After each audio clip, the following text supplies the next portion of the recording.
Hello friends, வணக்கம் and welcome to Tamil பங்கு சந்தை. இன்னைக்கு நிஃப்டி 50 பாத்தீங்கன்னா கிட்டத்தட்ட 27 பாயிண்ட்ஸ் டிக்ரீஸ் ஆகி 0.15% நெகட்டிவ்ல 18,017ல க்ளோஸ் ஆயிருக்கு. அண்ட் நிஃப்டி 50யோட டாப் கெய்னர்ஸ்னு பார்க்குறப்போ UPL, Bharti Airtel, M&M, Britannia and Reliance Industries. And இது டாப் லூசர்ஸ்னு பார்க்குறப்போ Hindalco, IndusInd bank, Tata steel, JSW steel and Coal India. And bank Nifty பார்த்தீங்கன்னா கிட்டத்தட்ட 345 பாயிண்ட்ஸ் டிக்ரீஸ் ஆகி 0.88% நெகட்டிவ்ல 39,023ல க்ளோஸ் ஆயிருக்கு. அண்ட் இன்னைக்கு பேங்க் நிஃப்டியோட டாப் கெய்னர்ஸ்னு பார்க்குறப்போ Bandhan bank and Axis bank. And அதுவே டாப் லூசர்ஸ்னு பார்க்குறப்போ IndusInd bank, AU bank, PNB, federal bank and HDFC bank. Okay, further வீடியோக்குள்ள போறதுக்கு முன்னாடி நீங்க நம்ம தமிழ் பங்கு சந்தை சேனலை சப்ஸ்கிரைப் பண்ண மறந்துட்டீங்கன்னா கண்டிப்பா சப்ஸ்கிரைப் பண்ணிக்கோங்க. அண்ட் அப்படியே பக்கத்தில் இருக்கிற பெல் நோட்டிஃபிகேஷனையும் கிளிக் பண்ணிக்கோங்க. அண்ட் நம்மளோட கண்டென்ட் உங்களுக்கு பிடிச்சிருந்ததுன்னா கண்டிப்பா லைக் அண்ட் கமெண்ட் பண்ணுங்க. ஜஸ்ட் ஒரு செகண்ட் கூட ஆகாது, ஒரு லைக்கும் கமெண்ட்டும் பண்ணிட்டு இந்த வீடியோவை உங்க ஃப்ரெண்ட்ஸ் அண்ட் ஃபேமிலிஸ்க்கு ஷேர் பண்ணுங்க. அண்ட் நம்மளோட ஒர்க்கை நீங்க சப்போர்ட் பண்ணணும்னு நினைச்சீங்கன்னா நீங்களோ இல்லை உங்க ஃப்ரெண்ட்ஸோ புதுசா எந்த ஒரு அக்கௌண்ட் ஓபன் பண்றதா இருந்தாலும் நம்ம சேனலோட ரெஃபரல் லிங்க்ஸை யூஸ் பண்ணிக்கோங்க. அண்ட் மார்க்கெட்டோட ஃப்ரீ லைவ் அப்டேட்ஸுக்கு இந்த வீடியோட ஃபர்ஸ்ட் கமெண்ட்ல இருக்கிற டெலிகிராம் லிங்கை கிளிக் பண்ணி நம்ம டெலிகிராம் சேனலை ஜாயின் பண்ணிக்கோங்க.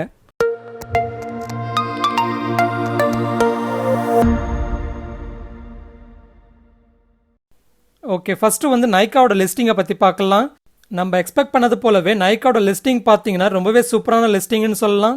ஆக்சுவலாக நைக்காவோட ஷெட்யூல்டு லிஸ்டிங் டேட் பார்த்தீங்கன்னா நாளைக்கு தான், ஆனால் ப்ரீபோன் பண்ணி இன்னைக்கே லிஸ்ட் பண்ணாங்க. ஸோ பிஎஸ்சியில் ஓப்பனிங் லிஸ்டிங் இன்ஸ் பார்த்தீங்கன்னா அரௌண்ட் 77.9% இருந்தது. அண்ட் அதுவே NSEயில் அரௌண்ட் 79.4% இருந்தது. அண்ட் அதுக்கப்புறமா மேக்ஸிமம் இன்ட்ராடே ஹையா 100% வரைக்குமே ரீச் ஆயிருந்தது. அண்ட் அதுவே end of the day around 96% பாசிட்டிவ்ல க்ளோஸ் ஆயிருக்கு. ஸோ யாராருக்கெல்லாம் இந்த நைக்காவோட IPO அலாட் ஆச்சோ அவங்க எல்லாருக்குமே ஒரு நல்ல ப்ராஃபிட் இன்னைக்கு வந்திருக்கும். அதாவது ஒரு அப்ளிகேஷன் செலக்ட் ஆயிருந்தாலே அரௌண்ட் 13,000 to 14,000 ருபீஸ் ப்ராஃபிட் வந்திருக்கும். ஸோ யாராருக்கெல்லாம் இந்த IPO அலாட் ஆச்சோ அவங்க எல்லாருக்குமே என்னோட வாழ்த்துக்கள். அண்ட் ஆக்சுவலாக நான் 8 அக்கௌண்ட்லேருந்து அப்ளை பண்ணேன், ஒரு அக்கௌண்ட்டுக்கும் அலாட் ஆகலை. அண்ட் நீங்கள் எவ்வளோ அக்கௌண்ட்ஸ்லேருந்து ட்ரை பண்ணீங்க அண்ட் எவ்வளோ கிடைச்சதுன்றதை நம்மளோட கமெண்ட்ஸில் சொல்லுங்கள். அண்ட் இன்னைக்கு நைக்காவோட பம்பர் லிஸ்டிங் கெயின்ஸ்க்கு அப்புறமா நைக்காவோட மார்க்கெட் கேபிட்டல் பார்த்தீங்கன்னா 1 lakh crore தாண்டி இருக்கு. அண்ட் இது மார்க்கெட்ல இருக்கிற டாப் 50 கம்பெனிஸ், அதாவது நிஃப்டி 50ல இருக்கிற 9 கம்பெனிஸ் விட அதிகமான மார்க்கெட் கேபிட்டலா இருக்கு. அதாவது இப்போ நைக்காவோட மார்க்கெட் கேபிட்டல் பார்த்தீங்கன்னா BPCL, Britannia, IndusInd bank, doctor Reddy's laboratories, Tata consumer product, so இப்படி இந்த கம்பெனிஸ் விட அதிகமாகவே இருக்கு. அண்ட் இந்த அளவுக்கு பம்பர் லிஸ்டிங் கெயின்ஸ் வந்ததுனால இந்த கம்பெனியோட ஃபால்குனி நாயர் இந்தியாவோட ரிச்சஸ்ட் ஃபீமேல் ஆண்டர்பிரினரா மாறி இருக்காங்க. ஸோ இப்படி நைக்கான்ற கம்பெனியை 2012 ஆரம்பிச்சு இப்போ ஜஸ்ட் 9 இயர்ஸ்லேயே அதோட மார்க்கெட் கேப்ல 1 lakh crore தாண்ட வச்சதுன்றது சூப்பர் எக்ஸ்ட்ராடினரி பர்ஃபார்மன்ஸ்னே சொல்லலாம். ஓகே, அடுத்து எத்தனாலோட பிரைஸ் அப்டேட்டை பற்றி பார்க்கலாம். பிரைம் மினிஸ்டர் நரேந்திர மோடியோட தலைமையில் cabinet committee on economic affairs எத்தனாலோட பிரைஸை இன்க்ரீஸ் பண்ணியிருக்கிறதா அப்டேட் பண்ணியிருக்காங்க. ஸோ அதைப்படி இந்த டிசம்பர் மந்த்ல இருந்து சுகர் கேன்ல இருந்து எக்ஸ்ட்ராக்ட் பண்ற எத்தனாலோட பிரைசஸை இப்போ இருக்கிற 62.65 ருபீஸ் பர் லிட்டர்ல இருந்து 63.45 ருபீஸ் பர் லிட்டருக்கு இன்க்ரீஸ் பண்ணியிருக்கிறதா அப்டேட் பண்ணியிருக்காங்க. அண்ட் இதுவே சி ஹெவி மொலாசஸ்ல இருந்து எக்ஸ்ட்ராக்ட் பண்ற எத்தனாலோட பிரைசஸை 45.69 ருபீஸ்ல இருந்து 46.66 ருபீஸ்க்கு இன்க்ரீஸ் பண்ணியிருக்கிறதா அப்டேட் பண்ணியிருக்காங்க. அண்ட் அதுவே பி ஹெவி மொலாசஸோட எத்தனாலோட பிரைசஸை 57.61 ருபீஸ் பர் லிட்டர்ல இருந்து 59.08 ருபீஸ் பர் லிட்டருக்கு இன்க்ரீஸ் பண்ணியிருக்கிறதா அப்டேட் பண்ணியிருக்காங்க. அண்ட் ஆக்சுவலாக இப்படி கவர்மெண்ட் எத்தனாலோட பிரைஸ் இன்க்ரீஸ் பண்றதுக்கு முக்கியமான காரணம் பார்த்தீங்கன்னா 2025க்குள்ள பெட்ரோல்ல 20% ஆஃப் த எத்தனால் பிளெண்ட் பண்ணணுன்ற டார்கெட் அச்சீவ் பண்றதுக்கு. அண்ட் அது இன்டைரக்டா க்ரூட் ஆயிலோட இம்போர்ட்டை ரெடியூஸ் பண்ண வைக்கும். அண்ட் அப்படியே என்விரான்மெண்ட் ஃப்ரெண்ட்லியாகவும் இருக்கும். அண்ட் அப்படி இந்த எத்தனாலோட பிரைஸ் இன்க்ரீஸ் பண்ணதுனால இன்டைரக்டா சுகர் கேனோட ஃபார்மர்ஸ்க்கும் பெனிஃபிட்டா இருக்கும். அண்ட் இதே போல சுகர் மில்ஸுக்கும் அண்ட் எத்தனாலோட இன்ஃப்ராஸ்ட்ரக்சர் சொல்யூஷனை ப்ரொவைட் பண்ற கம்பெனிஸ்க்கும் இது பாசிட்டிவான அப்டேட்டா இருக்கும். அண்ட் ஆக்சுவலா டிசம்பர் 2020 to நவம்பர் 2021 மார்க்கெட்டிங் இயர்ல எத்தனாலோட பிளெண்டிங் பாத்தீங்கன்னா அரௌண்ட் 8% ரீச் ஆயிருக்கிறதா சொல்றாங்க. அண்ட் இந்த பிளெண்டிங் அடுத்த இயர்ல 10% ரீச் ஆகிறதுக்கு வாய்ப்பு இருக்குன்னு சொல்றாங்க. அண்ட் 2025க்குள்ள கவர்மெண்ட் பாத்தீங்கன்னா 20% பிளெண்டிங் ரேட்டை டார்கெட்டா வச்சிருக்காங்க. ஸோ இந்த அப்டேட்னால இன்னைக்கு சுகர் ஸ்டாக்ஸோட ஷேர் பிரைஸும் பாசிட்டிவ் ரியாக்டா இருந்தது. அண்ட் அதுல பல்ராம்பூர் சின்னி மில்ஸ் பாத்தீங்கன்னா 2.6% பாசிட்டிவ் க்ளோஸா இருந்தது. அண்ட் திரிவேணி இன்ஜினியரிங்கோட ஷேர் பிரைஸ் பாத்தீங்கன்னா அரௌண்ட் 5.6% பாசிட்டிவ் க்ளோஸா இருந்தது. அண்ட் அதுவே டால்மியா பாரத் சுகரோட ஷேர் பிரைஸ் பாத்தீங்கன்னா அரௌண்ட் 7% பாசிட்டிவ்ல க்ளோஸா இருந்தது. அண்ட் ஈவன் இந்த அப்டேட் நம்ம முன்னாடியே சொன்னது போல எத்தனாலோட இன்ஃப்ராஸ்ட்ரக்சர் சொல்யூஷன் ப்ரொவைட் பண்ற கம்பெனிஸ் ஆன பிரஜ் இண்டஸ்ட்ரீஸ் அண்ட் ISGEC கம்பெனிக்கும் பாசிட்டிவா இருக்கும். ஸோ இந்த அப்டேட்னால இன்னைக்கு பிரஜ் இண்டஸ்ட்ரீஸோட ஷேர் பிரைஸ் பார்த்தீங்கன்னா அரௌண்ட் 4.35% பாசிட்டிவா க்ளோஸ் இருந்தது. அண்ட் அதுவே ஐஎஸ்ஜிஇசியோட ஷேர் ப்ரைஸ் பார்த்தீங்கன்னா அரௌண்ட் 0.8% தான் பாசிட்டிவாக க்ளோஸ் ஆயிருக்கு. அண்ட் இதே போல் கேபினெட் வந்து ஜூட் பேக்கேஜிங் மெட்டீரியல்ஸ்க்கு வந்து ரிசர்வேஷன் நார்ம்ஸை ப்ரொவைட் பண்ணியிருக்காங்க. ஸோ அதோட அப்டேட்டில் ஃபுட் கிரெயின்ஸை 100% ஜூட் பேக்கில் தான் வந்து பேக்கேஜ் பண்ணணும்னு சொல்லியிருக்காங்க. அண்ட் 20% ஆஃப் த சுகரை வந்து ஜூட் பேக்கில் தான் பேக்கேஜ் பண்ணணும்னு சொல்லியிருக்காங்க. ஸோ இது ஜூட் பேஸ்டு ஒர்க்கர்ஸுக்கும் அண்ட் இதே போல் மில்ஸுக்கும் வந்து பாசிட்டிவ் அப்டேட்டாக இருக்கும். அண்ட் ஈவன் என்விரான்மெண்ட் ஃப்ரெண்ட்லியாகவும் இருக்கும். ஸோ இந்த அப்டேட்னால ஜூட் ரிலேட்டடாக இருக்கிற ஸ்டாக்ஸான லுட்லோ ஜூட்டோட ஷேர் ப்ரைஸ் பார்த்தீங்கன்னா அரௌண்ட் 7.2% பாசிட்டிவாக க்ளோஸ் ஆயிருந்தது. அண்ட் இது செவியட்டோட ஷேர் ப்ரைஸ் பார்த்தீங்கன்னா அரௌண்ட் 7.9% பாசிட்டிவாக க்ளோஸ் ஆயிருந்தது. ஓகே, அடுத்து பேங்க் ஆஃப் பரோடாவோட ரிசல்ட்ஸை பார்க்கலாம். பேங்க் ஆஃப் பரோடாவோட நெட் இன்ட்ரெஸ்ட் இன்கம் பார்த்தீங்கன்னா இயர் ஆன் இயர் கம்பேரிசனில் அரௌண்ட் 2% க்ரோ இருக்கு. அண்ட் அதுவே நெட் ப்ராஃபிட்னு பார்க்குறப்போ அரௌண்ட் 24% க்ரோ இருக்கு. அண்ட் ஆக்சுவலாக நெட் இன்ட்ரெஸ்ட் இன்கமோட க்ரோத் பார்த்தீங்கன்னா மார்க்கெட் எக்ஸ்பெக்டேஷனோட கம்மியாகவே வந்திருக்குன்னு சொல்லலாம். அண்ட் அதுவே அசட் குவாலிட்டின்னு பார்க்குறப்போ அதாவது கிராஸ் என்பிஏ பார்த்தீங்கன்னா போன குவார்ட்டரில் 8.86% இருந்தது. அது இந்த குவார்ட்டரில் 8.1% இம்ப்ரூவ் ஆயிருக்கு. அண்ட் அதே போல் நெட் என்பிஏவும் பார்த்தீங்கன்னா போன குவார்ட்டரில் 3.03% இருந்தது. அண்ட் அது இந்த குவார்ட்டரில் 2.8% இம்ப்ரூவ் ஆயிருக்கு. ஸோ ஓவரால் அசட் குவாலிட்டின்றது இந்த குவார்ட்டரில் ஒரு லக்ஸ் லைட்டாக இம்ப்ரூவ் ஆயிருக்கு. ஆனால் ஓவரால் நெட் இன்ட்ரெஸ்ட் இன்கம் வந்து எக்ஸ்பெக்டேஷனோட கம்மியாக வந்ததுனால இன்னைக்கு அதோட ஷேர் ப்ரைஸில் ப்ராஃபிட் புக்கிங் நடந்து end of the day around 5.31% நெகட்டிவாக க்ளோஸ் ஆயிருக்கு. ஓகே, அடுத்து கிராஃபைட் எலக்ட்ரோட் மேனுஃபேக்சரான ஹெச்இஜி வந்து அவங்களோட ரிசல்ட்ஸை போஸ்ட் பண்ணியிருந்தாங்க. ஸோ Q2 ரெவன்யூ பார்த்தீங்கன்னா இயர் ஆன் இயர் கம்பேர் பண்ணுறப்போ அரௌண்ட் 60% க்ரோ இருக்கு. அண்ட் இது ப்ராஃபிட் ஆஃப்டர் டாக்ஸ்னு பார்க்குறப்போ ஆக்சுவலாக போன வருஷம் இதே குவார்ட்டரில் 15 crores அளவுக்கு நெட் லாஸ் போஸ்ட் பண்ணியிருந்தாங்க. அண்ட் போன குவார்ட்டரில் 56 crores நெட் ப்ராஃபிட் போஸ்ட் பண்ணியிருந்தாங்க. அண்ட் இதுவே இந்த குவார்ட்டரில் 131 crores அளவுக்கு நெட் ப்ராஃபிட் போஸ்ட் பண்ணியிருக்காங்க. ஸோ ரிசல்ட்டும் ஓரளவுக்கு நல்லாவே இருக்கு. அண்ட் அதையும் தாண்டி மேனேஜ்மெண்ட்டோட கமெண்ட்ரியும் வந்து நல்லாவே ஸ்ட்ராங்காக கொடுத்துருந்தாங்க. ஸோ அப்படி மேனேஜ்மெண்ட் என்ன சொன்னாங்கன்னு பார்க்குறப்போ கெப்பாசிட்டி யூட்டிலைசேஷன் பார்த்தீங்கன்னா அரௌண்ட் 90% ரீச் இருக்கிறதா சொல்லியிருக்காங்க. அண்ட் ஈவன் 80,000 டன்ல இருந்து 1 lakh டன்னுக்கு இன்க்ரீஸ் பண்றதுக்கான எக்ஸ்பென்ஷன் ப்ராஜெக்ட்டும் வந்து இப்போ ஃபுல் ஸ்விங்ல போயிட்டு இருக்கிறதா அப்டேட் பண்ணியிருக்காங்க. அதாவது இந்த எக்ஸ்பென்ஷன் ப்ராஜெக்ட்ன்றது இந்த கோவிட்னால ஃபியூ மந்த்ஸ்க்கு டிலே இருந்தாலும் இப்போ வந்து ஃபுல் ஸ்விங்ல போயிட்டு இருக்கிறதுனால அதோட கம்ப்ளீஷன் வந்து அடுத்த வருஷம் அதாவது அக்டோபர் டிசம்பர் 2022 முடியும்னு சொல்லியிருக்காங்க. அண்ட் அதோட கமர்ஷியல் ப்ரொடக்ஷன் வந்து early 2023 ஸ்டார்ட் ஆகணும்னு சொல்லியிருக்காங்க.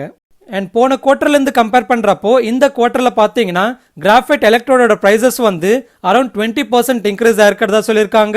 அண்ட் ஈவன் இப்போ இருக்கிற கரண்ட் லெவல்ஸ்லேருந்து இன்னும் 8 to 10% ப்ரைஸ் ஹைக் பண்ணுறதுக்கும் வாய்ப்பு இருக்கிறதா சொல்லியிருக்காங்க. ஸோ இந்த ஓவரால் அப்டேட்னால ஹெச்இஜியோட ஷேர் ப்ரைஸ் பார்த்தீங்கன்னா அரௌண்ட் 9.89% பாசிட்டிவாக க்ளோஸ் ஆயிருந்தது. அண்ட் ஈவன் இந்த அப்டேட்னால 98,000 tons per annum manufacturing capacity கொண்ட இந்தியாவோட லார்ஜஸ்ட் கிராஃபைட் எலக்ட்ரோட் மேனுஃபேக்சரான கிராஃபைட் இந்தியாவோட ஷேர் ப்ரைஸும் இன்னைக்கு பாசிட்டிவாக ரியாக்ட் ஆயிருந்தது. அதாவது கிராஃபைட் இந்தியாவோட ஷேர் ப்ரைஸ் இன்னைக்கு 5.4% பாசிட்டிவாக க்ளோஸ் ஆயிருக்கு. ஓகே, அடுத்து டிவிஎஸ் மோட்டாரோட அப்டேட்டை பார்க்கலாம். ஆக்சுவலாக டிவிஎஸ் மோட்டார் ரிலேட்டடாக நேற்று எக்கனாமிக் டைம்ஸ் என்ன ரிப்போர்ட் பண்ணியிருந்தாங்கன்னா டிவிஎஸ் மோட்டார்ஸ் கம்பெனி வந்து அவங்களோட இவி சப்சிடரியில் அரௌண்ட் $500 million அளவுக்கு ஃபண்ட் ரைஸ் பண்ணுறதுக்கான பேச்சுவார்த்தை பண்ணிட்டு இருக்கிறதா அப்டேட் பண்ணியிருந்தாங்க. அண்ட் அந்த அப்டேட்னால நேற்று அதோட ஷேர் ப்ரைஸ் பார்த்தீங்கன்னா அரௌண்ட் 10%க்கு மேலே ரேஸ் இருந்தது. ஆனால் அதுக்கப்புறமா டிவிஎஸ் மோட்டார்ஸ் கம்பெனி வந்து அஃபிஷியலாக என்ன சொல்லியிருந்தாங்கன்னா இந்த அப்டேட் வந்து பியூர்லி ஸ்பெகுலேட்டிவ்னு சொல்லியிருந்தாங்க. ஆனால் ரீசெண்டாக பார்த்தீங்கன்னா டாடா மோட்டார்ஸோட இவி சப்சிடரிலையும் வந்து இதே போல பிரைவேட் இன்வெஸ்ட்மெண்ட்ஸ் வரும்னு ஒரு சோர்சஸ் கிட்ட இருந்து அப்டேட் வந்திருந்தது. ஆனால் அது டாடா மோட்டார்ஸும் வந்து அப்போ ஸ்பெகுலேட்டிவ் இன் நேச்சர்னு கமெண்ட் பண்ணாங்க. அண்ட் அதுக்கப்புறமா டாடா மோட்டார்ஸ் வந்து ஃபியூ வீக்ஸ்லேயே அதை அஃபிஷியலாகவே அனௌன்ஸ் பண்ணாங்க. ஸோ அதே போல டிவிஎஸ் மோட்டார்ஸோட இவி சப்சிடரிலையும் வந்து இப்படி பிரைவேட் இன்வெஸ்ட்மெண்ட்ஸ் வரும்ன்ற ஸ்பெகுலேஷன் போயிட்டு இருக்கு. அண்ட் ஈவன் கம்பெனியும் அந்த ஸ்பெகுலேட்டிவ் நேச்சர்னே கமெண்ட் பண்ணியிருந்தாங்க. அண்ட் ஒருவேளை ஃபியூ வீக்ஸ்ல டாடா மோட்டார்ஸ் போலவே டிவிஎஸ் மோட்டார்ஸும் வந்து அஃபிஷியல் அனௌன்ஸ் பண்ணாங்கன்னா அது டிவிஎஸ் மோட்டார்ஸ்க்கு பாசிட்டிவ் அப்டேட்டா இருக்கும். ஸோ நேற்று வந்து இந்த அப்டேட் ஸ்பெகுலேட்டிவ் நேச்சர்னு சொன்னதுனால அதோட ஷேர் ப்ரைஸும் ஓரளவுக்கு ஃபாலோ இருந்தது. ஆனால் ஸ்டில் இந்த மாதிரி அப்டேட் ஏதாவது அஃபிஷியலாக அனௌன்ஸ் பண்ணுவாங்கன்ற எக்ஸ்பெக்டேஷனில் இன்னைக்கு இதோட ஷேர் ப்ரைஸ் அரௌண்ட் 3% பாசிட்டிவாக க்ளோஸ் ஆயிருக்கு. அண்ட் ஆக்சுவலாக லாஸ்ட் 2 to 3 வீக்ஸ்லேயே பார்த்தீங்கன்னா டிவிஎஸ் மோட்டார்ஸோட ஷேர் ப்ரைஸ் வந்து அரௌண்ட் 30%க்கு மேலேயே ரேஸ் ஆயிருக்கு. ஓகே, அடுத்து பிஹெச்இஎல் அதாவது பாரத் ஹெவி எலக்ட்ரிக்கல்ஸோட ரிசல்ட்ஸை பற்றி பார்க்கலாம். Q2 ரெவன்யூ பார்த்தீங்கன்னா இயர் ஆன் இயர் கம்பேர் பண்ணுறப்போ அரௌண்ட் 38% க்ரோ ஆயிருக்கு. அண்ட் இதுவே குவார்டர் அண்ட் குவார்டர் கம்பேர் பண்ணுறப்போ அரௌண்ட் 76% க்ரோ ஆயிருக்கு. ஆனால் ப்ராஃபிட்னு பார்க்குறப்போ இந்த குவார்ட்டர்லையும் லாஸ் போஸ்ட் பண்ணியிருக்காங்க. அதாவது இந்த குவார்ட்டரில் கிட்டத்தட்ட 46 crores லாஸ் போஸ்ட் பண்ணியிருக்காங்க. அண்ட் இது போன குவார்ட்டரில் 447 crores லாஸ் போஸ்ட் பண்ணியிருந்தாங்க. அண்ட் இது போன வருஷம் இதே குவார்ட்டரில் 552 crores லாஸ் போஸ்ட் பண்ணியிருந்தாங்க. ஸோ இப்படி ரிசல்ட்ஸ் வீக்காக இருந்ததுனால இதோட ஷேர் ப்ரைஸும் இன்னைக்கு அரௌண்ட் 8% நெகட்டிவாக க்ளோஸ் ஆயிருந்தது. ஓகே, அடுத்து மஹிந்திரா அண்ட் மஹிந்திராவோட ரிசல்ட்ஸ் பார்த்தீங்கன்னா ரெவென்யூ வந்து இயர் ஆன் இயர் கம்பேர் பண்ணுறப்போ 15% க்ரோ ஆயிருக்கு. அண்ட் இது குவார்டர் அண்ட் குவார்டர் கம்பேர் பண்ணுறப்போ 13% க்ரோ ஆயிருக்கு. அண்ட் இது ப்ராஃபிட்னு பார்க்குறப்போ இயர் ஆன் இயர் கம்பேர் பண்ணுறப்போ அரௌண்ட் 783% க்ரோ ஆயிருக்கு. அண்ட் இது குவார்டர் அண்ட் குவார்டர் கம்பேர் பண்ணுறப்போ 67% க்ரோ ஆயிருக்கு. ஸோ ரிசல்ட்ஸும் வந்து ஓரளவுக்கு பாசிட்டிவாகவே இருக்குது. அண்ட் இது ப்ளஸ் செமிகண்டக்டரோட ஷார்ட்டேஜ் இஷ்யூ வந்து இன்னும் ஃபியூ குவார்ட்டர்ஸ்லேயே கம்ப்ளீட்டாக ரிசால்வ் ஆகணும்னு சொல்லியிருக்காங்க. அண்ட் அதே போல் கம்பெனி வந்து இன்னும் 2 to 3 இயர்ஸில் எலக்ட்ரிக் வெஹிக்கிளோட மார்க்கெட்டுக்காக அரௌண்ட் 3000 crores இன்வெஸ்ட் பண்ண போகிறதா சொல்லியிருக்காங்க. ஸோ இந்த ஓவரால் அப்டேட்னால இன்னைக்கு இதோட ஷேர் ப்ரைஸ் அரௌண்ட் 3% பாசிட்டிவாக க்ளோஸ் ஆயிருக்கு. ஓகே, அடுத்து மாருதி சுசுக்கியோட அப்டேட்டை பார்க்கலாம். மாருதி சுசுக்கி கம்பெனி பார்த்தீங்கன்னா இன்னைக்கு பிரீமியம் ஹேட்ச்பேக் செலரியோட ஆல் நியூ வெர்ஷன் மாடலில் லான்ச் பண்ணியிருக்கிறதா அப்டேட் பண்ணியிருக்காங்க. அண்ட் ஆக்சுவலாக இந்த புது மாடலில் இருக்கிற நியூ இன்ஜின்னால இந்த கார் வந்து நம்ம இந்தியாவிலே மோஸ்ட் ஃபியூல் எஃபிஷியன்ட் பெட்ரோல் காராக இருக்கும்னு சொல்லியிருக்காங்க. அண்ட் இந்த மாடலோட எக்ஸ்ஷோரூம் ப்ரைஸ் வந்து அரௌண்ட் 4.99 லேக்ல இருந்து 6.94 லேக் வரைக்கும் இருக்குன்னு சொல்லியிருக்காங்க. அண்ட் ஈவன் கம்பெனி வந்து இந்த மாடலோட சிஎன்ஜி வெர்ஷனையும் லான்ச் பண்ணுறதுக்கு பார்த்துட்டு இருக்கிறதா சொல்லியிருக்காங்க. ஆனால் இப்போ மோஸ்ட் ஆஃப் த கம்பெனிஸ் பார்த்தீங்கன்னா எலக்ட்ரிக் வெஹிக்கல்ஸோட லான்ச்சில் வந்து கான்சன்ட்ரேட் பண்ணிட்டு இருக்கிறப்போ மாருதி சுசுகி வந்து இன்னும் பெட்ரோல் கார்லேயே புது மாடல்ஸை லான்ச் பண்ணுறதுன்றது ஸ்லைட்லி டிசப்பாயின்மெண்ட்டாக இருக்கு. ஸோ இதனால இன்னைக்கு மாருதி சுசுக்கியோட ஷேர் ப்ரைஸ் பார்த்தீங்கன்னா 0.87% நெகட்டிவாக க்ளோஸ் ஆயிருக்கு.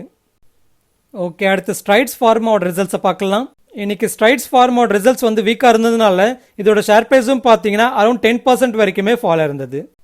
ரெவென்யூ பார்த்தீங்கன்னா இயர் ஆன் இயர் கம்பேர் பண்ணுறப்போ அரௌண்ட் 9% டவுன் ஆயிருக்கு. அண்ட் அது ப்ராஃபிட் ஆஃப்டர் டாக்ஸ்னு பார்க்குறப்போ போன வருஷம் இதே குவார்ட்டரில் 80 crores வந்து நெட் ப்ராஃபிட் போஸ்ட் பண்ணியிருந்தாங்க. ஆனால் இந்த வாட்டி வந்து 162 crores அளவுக்கு நெட் லாஸ் போஸ்ட் பண்ணியிருக்காங்க.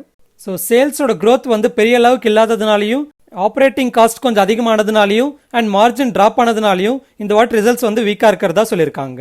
ஆனால் கம்பெனி வந்து ஆப்ரேட்டிங் லெவரேஜை இம்ப்ரூவ் பண்ணுறதுக்கான காஸ்ட் மெஷர்ஸை வந்து இனிஷியேட் பண்ணியிருக்கிறதா சொல்லியிருக்காங்க. ஸோ இதனால் கம்மிங் குவார்ட்டர்ஸ்லேருந்து ஓரளவுக்கு பர்ஃபார்மன்ஸ் ஷிஃப்ட் ஆகிறதுக்கு வாய்ப்பு இருக்கிறதா சொல்லியிருக்காங்க. அண்ட் ஓவராலாக யூஎஸோட ப்ரைஸ் ரெஷன் அண்ட் ப்ரைஸ் சேலஞ்சஸ்னால யூஎஸ்க்கான கரண்ட் இயர் கைடட் அவுட்லுக் வந்து அடுத்த ஃபினான்ஷியல் இயரில் தான் அச்சீவ் பண்ணுறதுக்கு வாய்ப்பு இருக்கிறதா சொல்லியிருக்காங்க. ஸோ இந்த ஓவரால் அப்டேட்னால இன்னைக்கு ஸ்ட்ரைட்ஸ் ஃபார்மோட ஷேர் ப்ரைஸ் வந்து அரௌண்ட் 8.58% நெகட்டிவாக க்ளோஸ் ஆயிருக்கு. ஓகே, அடுத்து இந்தியா சிமெண்ட்ஸோட ரிசல்ட்ஸை பார்க்கலாம். இந்தியா சிமெண்ட்ஸோட Q2 ரெவென்யூ பார்த்தீங்கன்னா இயர் ஆன் இயர் கம்பேரிசனில் 13% க்ரோ ஆயிருக்கு. அண்ட் இது ப்ராஃபிட் ஆஃப்டர் டேக்ஸ் பார்த்தீங்கன்னா இயர் ஆன் இயர் கம்பேரிசனில் 57% டவுன் ஆயிருக்கு. அண்ட் மார்ஜின் பார்த்தீங்கன்னா போன வருஷம் 22% இருந்தது. அண்ட் இந்த வாட்டி அது 12% கம்மியாக இருக்கு. ஸோ இந்த குவார்ட்டரில் இன்புட் காஸ்ட் அண்ட் எக்ஸ்பென்சஸ் எல்லாமே ரொம்பவே இன்க்ரீஸ் ஆனது தான் ப்ராஃபிட் வந்து ரொம்பவே டிக்ளைன் ஆனதுக்கு காரணமாக சொல்லியிருக்காங்க. அதாவது பவர் அண்ட் ஃபியூல் காஸ்ட் எல்லாமே வந்து இந்த குவார்ட்டரில் 57% அளவுக்கு இன்க்ரீஸ் ஆயிருக்கிறதா சொல்லியிருக்காங்க. ஸோ இப்படி ப்ராஃபிட் வந்து ரொம்பவே ஃபால் ஆனதுனால இதோட ஷேர் ப்ரைஸ் இன்னைக்கு கிட்டத்தட்ட 5.8% நெகட்டிவாக க்ளோஸ் ஆயிருந்தது. ஓகே, அடுத்து கல்யாண் ஜுவல்லர்ஸோட Q2 ரிசல்ட்ஸை பார்க்கலாம். கல்யாண் ஜுவல்லர்ஸோட ரெவென்யூ பார்த்தீங்கன்னா இயர் ஆன் இயர் கம்பேர் பண்ணுறப்போ அரௌண்ட் 60% க்ரோ ஆயிருக்கு. அண்ட் அது ப்ராஃபிட் ஆஃப்டர் டாக்ஸ்னு பார்க்குறப்போ ஆக்சுவலாக போன வருஷம் இதே குவார்ட்டரில் 136 crores அளவுக்கு நெட் லாஸ் போஸ்ட் பண்ணியிருந்தாங்க. ஆனால் இந்த குவார்ட்டரில் 68 crores அளவுக்கு ப்ராஃபிட் போஸ்ட் பண்ணியிருக்காங்க. அண்ட் அதுவே மார்ஜின் பார்த்தீங்கன்னா போன வருஷம் 1% இருந்திருக்கு. ஆனால் அந்த மார்ஜின் இந்த வாட்டி 7.9% இம்ப்ரூவ் ஆயிருக்கு. ஸோ இதை பற்றி கம்பெனி என்ன சொல்லியிருக்காங்கன்னா இந்த வாட்டி ஸ்ட்ராங்கான பர்ஃபார்மன்ஸை டெலிவரி பண்ணியிருக்கும். அண்ட் ஈவன் கோவிட் ரெஸ்ட்ரிக்ஷன்ஸ் எல்லாமே லிஃப்ட் பண்ணதுனாலையும் அண்ட் இதே போல் ஃபெஸ்டிவல் சீசன்னாலையும் இந்த Q3லையும் கான்ஃபிடென்ட்டாகவே இருக்கிறதா சொல்லியிருக்காங்க. ஸோ இப்படி ஓரளவுக்கு நல்ல ரிசல்ட்ஸை போஸ்ட் பண்ணதுனால இதோட ஷேர் ப்ரைஸ் இன்னைக்கு 3.62% பாசிட்டிவாக க்ளோஸ் ஆயிருக்கு. ஓகே, அடுத்து இந்த வீக்கோட IPO சப்ஸ்கிரிப்ஷன் டேட்டாவை பார்க்கலாம். ஸோ இன்னைக்கு க்ளோஸ் ஆன பேடிஎம் கம்பெனியோட பேரண்ட் கம்பெனியான 197 கம்யூனிகேஷனோட சப்ஸ்கிரிப்ஷன் டேட்டாவை பார்த்தீங்கன்னா ஓவராலாக வந்து 1.89 டைம்ஸ் சப்ஸ்கிரைபர் இருக்கு. அண்ட் அதில் ரீட்டைல் கேட்டகரி பார்த்தீங்கன்னா 1.66 டைம்ஸ் சப்ஸ்கிரைப் பண்ணியிருக்காங்க. அண்ட் ஸ்பெசிஃபிக்காக QIBs வந்து 2.79 டைம்ஸ் பண்ணியிருக்காங்க. ஓகே, அடுத்து எம் பிராண்ட்ஸான KFC அண்ட் பிஸா ஹட்டோட ஆப்ரேட்டரான சஃபயர் ஃபுட்ஸோட IPO சப்ஸ்கிரிப்ஷன் டேட்டாவை பார்த்தீங்கன்னா ரெண்டாவது நாளான இன்னைக்கு அரௌண்ட் 1.07 டைம்ஸ் சப்ஸ்கிரைபர் இருக்கு. அண்ட் அதில் ஸ்பெசிஃபிக்காக வந்து ரீட்டைல் கேட்டகரி வந்து 5.38 டைம்ஸ் பண்ணியிருக்காங்க. அண்ட் அடுத்து கடைசியாக வந்து லேட்டன்ட் வியூ அனாலிட்டிக்ஸ் லிமிடெட்ன்ற IPOட சப்ஸ்கிரிப்ஷன் டேட்டா பார்த்தீங்கன்னா ஃபர்ஸ்ட் டே ஆன இன்னைக்கு ஓவராலாக 6.39 டைம்ஸ் சப்ஸ்கிரைபர் இருக்கு. அண்ட் அதில் ஸ்பெசிஃபிக்காக வந்து ரீட்டைல் கேட்டகரி 31.62 டைம்ஸ் பண்ணியிருக்காங்க. அண்ட் NIS வந்து 2.42 டைம்ஸ் பண்ணியிருக்காங்க. அண்ட் ஆக்சுவலாக இந்த லேட்டன்ட் வியூ IPOவில் வந்து நான் இன்னைக்கு அப்ளை பண்ணியிருக்கேன். ஆனால் இதில் ஃபர்ஸ்ட் டேவே பார்த்தீங்கன்னா ரீட்டைல் கேட்டகரி வந்து 31 டைம்ஸ் சப்ஸ்கிரைப் பண்ணியிருக்காங்க. ஸோ இதில் நம்மளுக்கு அலாட் ஆகிற ப்ராபபிலிட்டி பார்த்தீங்கன்னா ரொம்பவே கம்மியாக இருக்கும். ஸோ அப்படி அலாட் ஆகிற ப்ராபபிலிட்டி இன்க்ரீஸ் பண்ணணும்னு நினைச்சீங்கன்னா உங்களோட ஃபேமிலி மெம்பர்ஸ்க்கு எல்லாருக்குமே வந்து ஒரு டிமேட் அக்கௌண்ட்டை கிரியேட் பண்ணிக்கோங்க. ஸோ அப்படி ஒவ்வொரு ஃபேமிலி மெம்பருக்கான டிமேட் அக்கௌண்ட்ல இருந்து ஒவ்வொரு அப்ளிகேஷன் அப்ளை பண்ணீங்கன்னா அலாட் ஆகிற ப்ராபபிலிட்டின்றது ஓரளவுக்கு இம்ப்ரூவ் ஆகும். அண்ட் அப்படி நீங்கள் எந்த ஒரு ப்ரோக்கரேஜ்லயாவது அக்கௌண்ட் ஓப்பன் பண்ணணும்னு நினைச்சீங்கன்னா நம்ம சேனலோட ரெஃபரல் லிங்கை யூஸ் பண்ணி அக்கௌண்ட் கிரியேட் பண்ணிக்கோங்க. ஸோ அது வந்து நம்மளோட எஃபர்ட்ஸுக்கு காட்டுற ஒரு சின்ன சப்போர்ட்டாக இருக்கும்.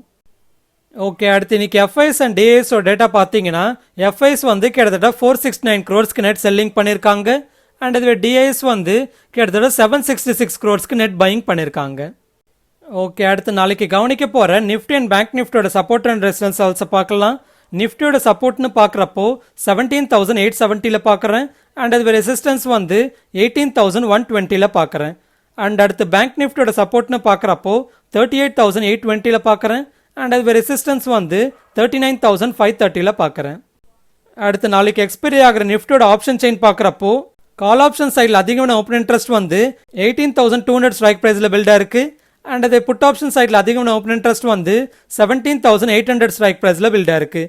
ஸோ இதோட டேட்டா படி பார்க்குறப்போ நாளைக்கு நிஃப்டியோட எக்ஸ்பைரி ரேஞ்ச் வந்து 17,800 18,200 இருக்கும்னு எதிர்பார்க்கலாம். ஸோ இது ஃப்ரெண்ட்ஸ் ஃபைனலி நம்ம வீடியோ.